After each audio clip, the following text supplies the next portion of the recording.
Bienvenue sur Africa 24 pour cette nouvelle édition de l'Africa Tonight. Au sommaire de l'actualité, les résultats des sénatoriales sont désormais connus au Cameroun. C'est le RDPC, parti au pouvoir, qui a remporté la majorité des sièges, 63 sur 70. Jano Ahoussou Kouadio est le nouveau président du Sénat ivoirien. Il a été nommé 2 semaines après l'élection des 66 sénateurs. Le président de la République, Alassane Ouattara, doit désigner le tiers restant des membres de la seconde chambre du Parlement ivoirien. Et puis en Tunisie, 700 milliards de dollars ont été accordés aux pays membres de la Banque islamique de développement. Dans cette enveloppe, plus de 180 milliards ont été alloués au pays pour favoriser son développement. Mais tout d'abord, en Afrique du Sud, après 12 minutes d'audience, le procès de Jacob Zuma a été reporté. L'ancien chef de l'État sud-africain comparaissait ce vendredi matin devant le tribunal de Durban pour répondre d'accusations de corruption, fraude et blanchiment d'argent. L'affaire en question remonte aux années 90. C'est une affaire de vente d'armes. Jacob Zuma est accusé d'avoir touché des pots de vin du groupe français Thales, l'équivalent de 280 000 €. Le procès a été repoussé au 8 juin 2018. Au Cameroun, le parti du président Paul Biya, le RDPC, a remporté 63 sièges sur 70 lors des élections sénatoriales du 25 mars. Les 7 autres partis en lice n'ont remporté aucun siège au Sénat. Les résultats ont été annoncés le 5 avril par le Conseil constitutionnel. 30 autres sénateurs seront directement nommés par le président Paul Biya dans les 10 prochains jours. Nathalie Mo. Elle a duré un peu plus de 2 heures, la proclamation des résultats définitifs des élections sénatoriales au Cameroun. Ce 5 avril 2018, le Conseil constitutionnel, présidé par Clément Atangana, a déclaré le RDPC, Rassemblement démocratique du peuple camerounais, vainqueur du vote avec 63 sur 70 sièges à pourvoir. Le parti au pouvoir sera représenté dans 9 régions du pays pendant la 2e mandature du Sénat de l'histoire du Cameroun. La région du Nord-Ouest, seule, a voté pour la liste du Social Democratic Front. Ainsi, le principal parti d'opposition gagne 7 sièges au prochain Sénat. Les 7 autres partis en course n'ont remporté aucun siège. Le RDPC est dans une phase de mobilisation de ses forces. Et cela, il doit mettre en jeu toutes ses ressources. Et la sénatoriale en est une étape principale, puisqu'il faut rappeler qu'il y a l'élection présidentielle qui est en octobre. Il faut aussi voir que le SDF a une sorte de connotation régionaliste et les résultats de cette sénatoriale l'attestent dans ce cheminement-là.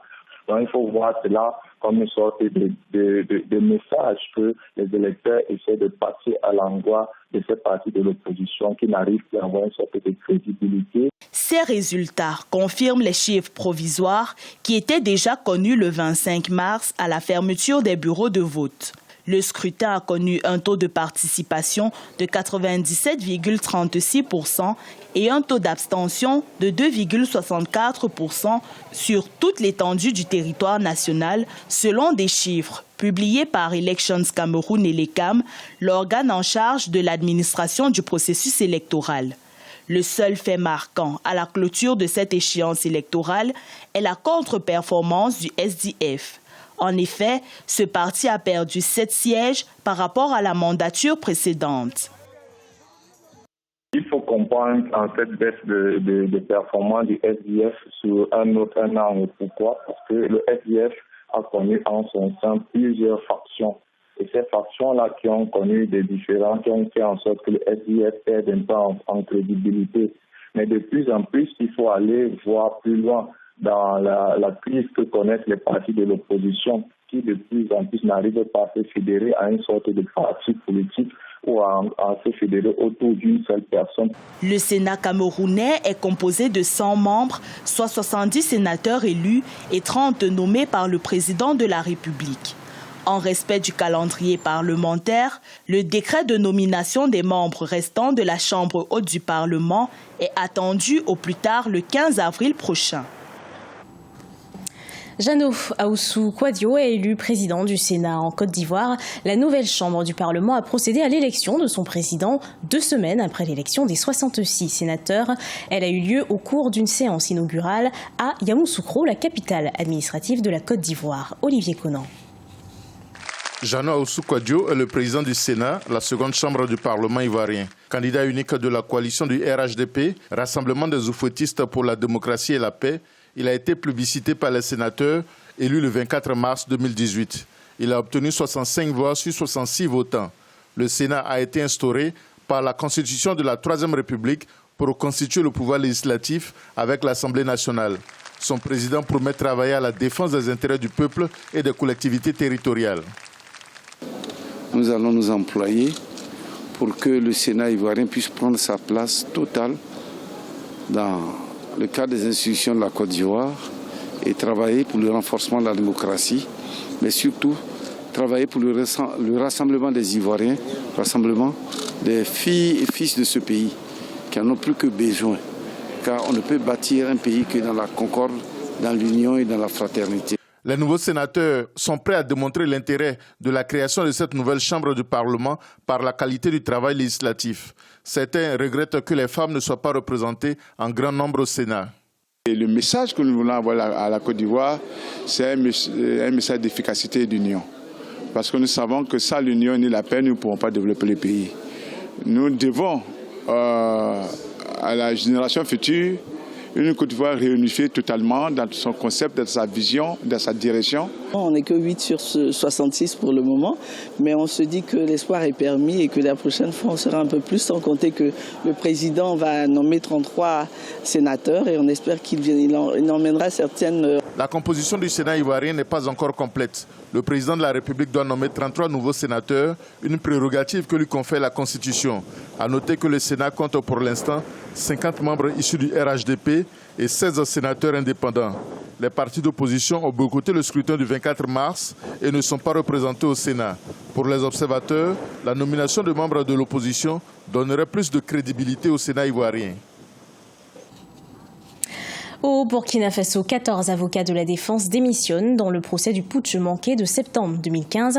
En tout, 12 accusés sur 84 n'ont plus de défense.